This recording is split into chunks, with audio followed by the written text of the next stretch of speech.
Okay, so we're going to talk a little bit about standard form.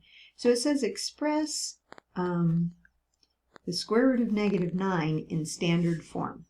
So remember, the square root of -1 is I, so you could write it like the square root of 9 times the square root of -1 if you wanted to see that. Then the square root of -1 is defined to be I. The square root of 9 we know is 3, and so we get 3I. Now that is a pure imaginary number, and sometimes we want to just put 3I.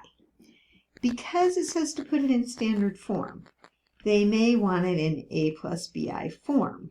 So they may want it written as 0 plus 3I. In fact, your book says that. That's what they put for the answer because it's got the a plus bi form. Now, you'll have to be careful in WebAssign and follow the directions that they give you on that. So sometimes we do just write 3I, but if they want the a plus bi form, they might want the 0 plus 3I. Okay? Now, I'm going to do another problem because I want to talk about it a little bit more. Let's say you have the square root of -24.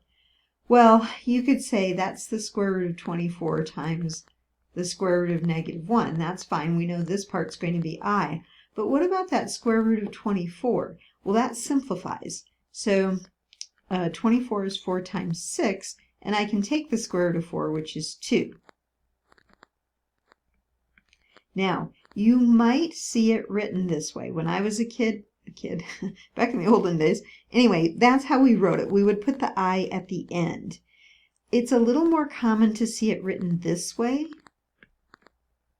nowadays, to put the I between the real number or between the rational part and the irrational part. So this is rational, 2. That's a rational number. This part is irrational. The whole thing's an imaginary number, though, because of the I. Okay? So I'm just talking about the parts individually. Here's the 2. Here's the square root of 6. 2 is a rational number. The square root of 6 is an irrational number. That I, though, makes the whole thing an imaginary number. So this is an imaginary number. I'm probably making this more complicated. I just wanted to show you how it's written. So a lot of times they'll write it as 2 times, not like that, not like the olden days. A lot of times they'll write it 2I square root 6. But sometimes you will still see it written this way. Okay, so I've seen that in different books. But generally, I think they're going to write it that way. Okay, so if you had questions on that part.